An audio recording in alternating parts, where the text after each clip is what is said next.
పశ్చిమ మధ్య బంగాళాఖాతంలో అల్పపీడన ధోని కొనసాగుతుంది. ఉత్తర కోస్తా, దక్షిణ ఒడిశా ఆనుకుని ఆవర్తనం కొనసాగుతుందని విశాఖ వాతావరణ శాఖ తెలిపింది. ద్రోణి ప్రభావంతో రాబోయే 24 గంటల్లో ఆంధ్రప్రదేశ్ అంతటా భారీ నుంచి అతి భారీ వర్షాలు పడే అవకాశం ఉందని అధికారులు హెచ్చరించారు. పలుచోట్ల ఉరుములు, మెరుపులతో కూడిన వర్షాలు పడతాయని పేర్కొన్నారు. సముద్ర తీరం వెంబడి బలమైన గాలులు వీచే అవకాశం ఉందని, మత్స్యకారులు వేటకు వెళ్లకూడదని సూచనలు చేశారు. ఇక ఇదే అంశంపై విశాఖ వాతావరణ శాఖ డైరెక్టర్ శ్రీనివాస్తో మా విశాఖ ప్రతినిధి కీర్తి కన్నబాబు ఫేస్ టు ఫేస్.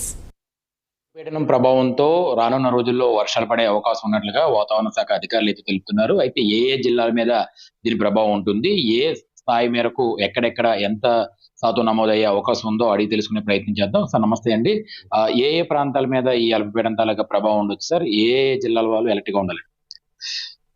ఇప్పుడు ఉన్నటువంటి ఈ అల్పపీడనం దృష్ట్యా మన కోస్తా జిల్లాలో అయితే నెక్స్ట్ 24 hours పీరియడ్ చూస్తే fairly western rains with moderate intensity అయితే ఫోర్కాస్ట్ ఇస్తున్నాం. కొన్ని జిల్లాలకి అయితే భారీ వర్ష సూచన కూడా అయితే ఉంది.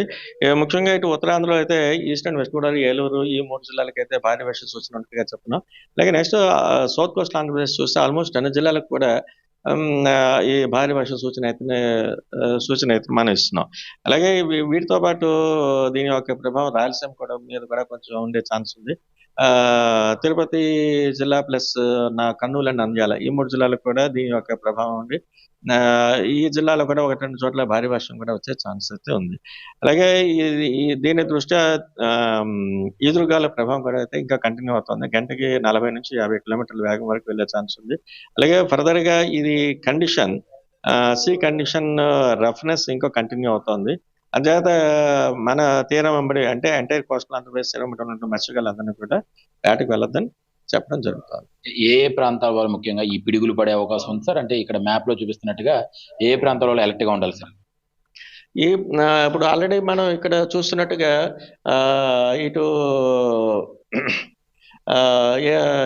ఇక్కడ ఉన్నటువంటి ఈస్ట్ గోదావరి కానీ, ఇటు ఏలూరు జిల్లాలో కానీ, లేకపోతే ఇటు దక్షిణ కోస్తాలో ఉన్నటువంటి ఇటు గుంటూరు, పల్నాడు, ఎన్టీఆర్ జిల్లాలు వీటన్ని ఆల్రెడీ ఇక్కడ మనం ఎక్స్పీరియన్స్ అవుతున్నాం. ఇవన్నీ మనకి ఈరోజు మనకి రికార్డ్ అయినటువంటి thunder Storm activity with lightning కూడా దీంట్లో మనకి క్లియర్ గా మనం చూడొచ్చు. కొన్ని క్లౌడ్స్ లో అయితే క్లౌడ్ టు క్లౌడ్ కానీ కొన్నేమో కిందకి డైరెక్షన్ ఓరియంటెడ్ ఉంటాయి. అవన్నీ కూడా క్లౌడ్ టు గ్రౌండ్. అవి వాటి వల్ల మనకి కొంచెం ప్రమాదం వచ్చే ఛాన్స్ ఉంది. అంచేత ఈ ప్రాంతాల్లో కూడా అందరూ కూడా అప్రమత్తంగా ఉండాలని మనం చెప్పుకుంటున్నాం.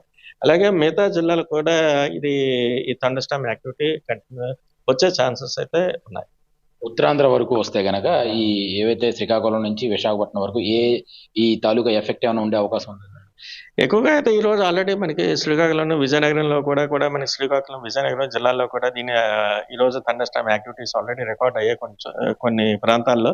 అలాగే నెక్స్ట్ ఇటు ఏలూరు జిల్లా కానీ, ఈస్ట్ అండ్ వెస్ట్ గోదావరి ఈ ప్రాంతాలకు కూడా ఈ థండర్ స్టార్మ్ యాక్టివిటీ కానీ, రెయిన్ఫాల్ యాక్టివిటీ కానీ వచ్చే ఛాన్స్ అయితే చాలా బ్రైట్ గా ఉంది.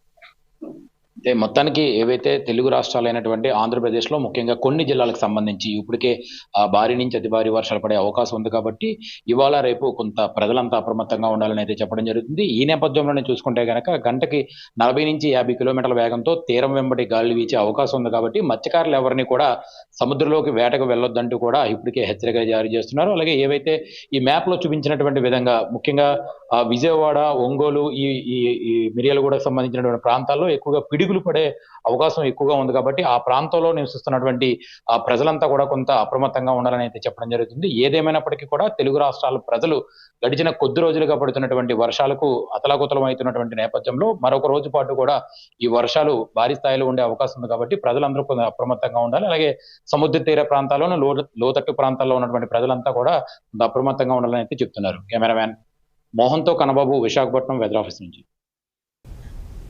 కలియుగ